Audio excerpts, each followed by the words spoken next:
ದುಬೈನ ಏರ್ಪೋರ್ಟ್ ಮೇಲೆ ಭೀಕರ ಡ್ರೋನ್ ದಾಳಿ, ಇಂಧನ ಟ್ಯಾಂಕರ್ ಮೇಲೆ ಅಟ್ಯಾಕ್, ಆಗಸದೆತ್ತರಕ್ಕೆ ಧಗಧಗನೆ ಹೊತ್ತಿ ಉರಿದ ಬೆಂಕಿ, ವಿಮಾನ ಹಾರಾಟ ಸಂಪೂರ್ಣ ಸ್ಥಗಿತ.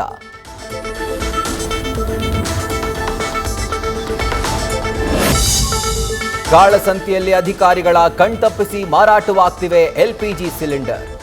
2 ರಿಂದ 3 ಸಾವಿರಕ್ಕೆ ಸಿಗುವ ಸಿಲಿಂಡರ್ 8 ಸಾವಿರಕ್ಕೆ ಮಾರಾಟ. ಪ್ರತಿಷ್ಠಿತ ಹೋಟೆಲ್ನಿಂದ 50,000 ರೂಪಾಯಿಗೆ ಗ್ಯಾಸ್ ಖರೀದಿ.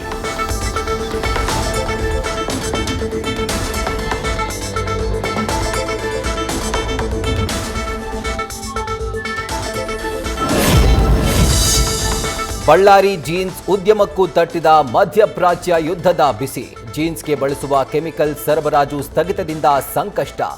50% ಜೀನ್ಸ್ ಉತ್ಪಾದನೆಯಲ್ಲಿ ಕುಸಿತ.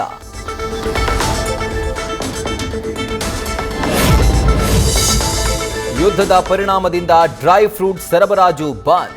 ಇರಾನ್ ಬಂದರ್ನಲ್ಲಿ ಸಿಲುಕಿಕೊಂಡ ಡ್ರೈ ಫ್ರೂಟ್ಸ್ ಹೊತ್ತ ಹಡಗು. ಡ್ರೈ ಫ್ರೂಟ್ಸ್ ಬೆಲೆಯಲ್ಲಿ ಭಾರೀ ಏರಿಕೆ. ಸ್ಟಾಕ್ ಖಾಲಿಯಾದರೆ ವ್ಯಾಪಾರಿಗಳಿಗೆ ಸಂಕಷ್ಟ.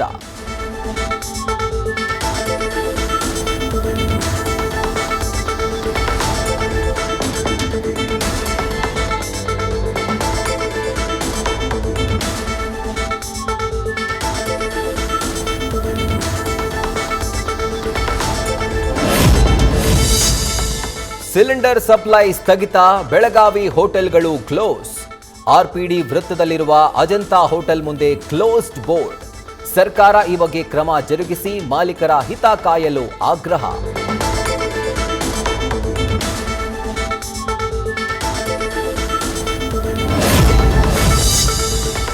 ಆಹಾರ ಸಚಿವರ ಸಭೆ ಬಳಿಕ ಪಿಜಿ ಅಸೋಸಿಯೇಷನ್ ಮುನಿಸು. ಗ್ಯಾಸ್ ಪೂರೈಕೆಯಲ್ಲಿ ನಮ್ಮನ್ನ ಪರಿಗಣಿಸಲವೆಂದು ಬೇಸರ, ನಮಗೆ ಅನ್ಯಾಯವಾಗಿದೆ ಎಂದು ಪಿಜಿ ಅಸೋಸಿಯೇಷನ್ ಆರೋಪ.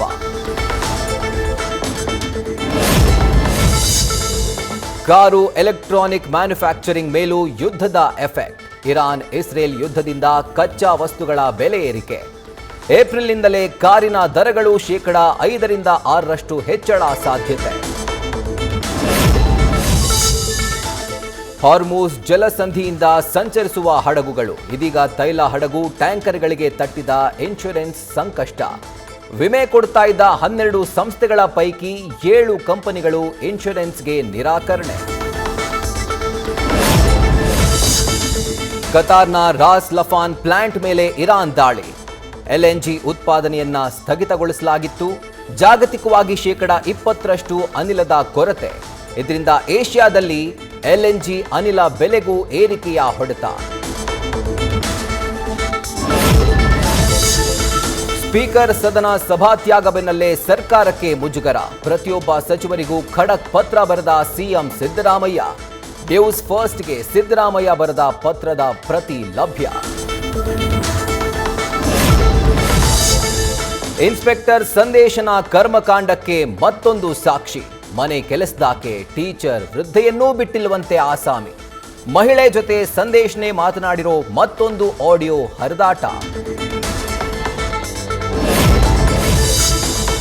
ಮಹಿಳೆಗೆ ಮೂಡಬಿದ್ರೆ ಇನ್ಸ್ಪೆಕ್ಟರ್ ಟಾರ್ಚರ್ ಕೊಟ್ಟ ಪ್ರಕರಣ. ನ್ಯೂಸ್ ಫಸ್ಟ್ ವರದಿಯ ಬೆನ್ನಲ್ಲೇ ಸಂದೇಶ್ ವಿರುದ್ಧ ಇಲಾಖಾ ತನಿಖೆಗೆ ಕಮಿಷನರ್ ಸೂಚನೆ. ಸತ್ಯಾಂಶ ಹೊರಬಂದ ಮೇಲೆ ಕ್ರಮ ಎಂದ ಸುಧೀರ್ ಕುಮಾರ್ ರೆಡ್ಡಿ. ಮೂಡಬಿದ್ರೆ ಇನ್ಸ್ಪೆಕ್ಟರ್ ವಿರುದ್ಧದ ಆರೋಪದ ಬಗ್ಗೆ ವರದಿ ಕೇಳಿದ್ದೇನೆ. ಮಂಗಳೂರು ಕಮಿಷನರ್ನಿಂದ ವರದಿ ಬಂದ ಮೇಲೆ ಕ್ರಮ ಕೈಗೊಳ್ತೇವೆ.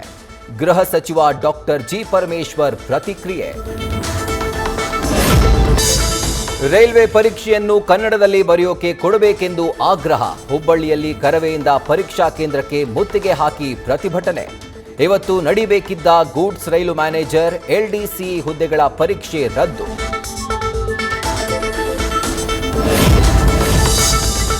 ತುಂಗಾ ನದಿಯಲ್ಲಿ ಮಣ್ಣು ಆಯಿತು, ಇದೀಗ ಮರಳು ಮಾಫಿಯಾ. ಶೃಂಗೇರಿ ನೆಮ್ಮಾರು ಸೇತುವೆ ಬಳಿ ಅಕ್ರಮ ಮರಳು ಸಾಗಾಟ. ಲಾರಿ, ಹಿಟಾಚಿ ರೆಡ್ ಹ್ಯಾಂಡ್ ಆಗಿ ಪತ್ತೆಯಾದರೂ ಸೀಸ್ ಮಾಡಲು ಪೊಲೀಸರ ವಿಳಂಬ ಆರೋಪ. ಪವರ್ ಸ್ಟಾರ್ಗಿಂದು 51ನೇ ವರ್ಷದ ಹುಟ್ಟುಹಬ್ಬದ ಸಂಭ್ರಮ.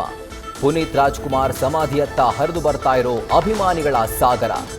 ದೊಡ್ಡಮನೆ ಕುಟುಂಬಸ್ಥರಿಂದ ಪೂಜೆ, ಅಪ್ಪು ಬರ್ತ್ಡೇಗೆ ಅಭಿಮಾನಿಗಳಿಂದ ರಕ್ತದಾನ, ಅನ್ನದಾನ, ನೇತ್ರದಾನ. 98ನೇ ಆಸ್ಕರ್ ಪ್ರಶಸ್ತಿ ಪ್ರದಾನ ಸಮಾರಂಭದಲ್ಲಿ ಲೇಡಿ ಸೂಪರ್ ಸ್ಟಾರ್ ಸ್ಮರಣೆ.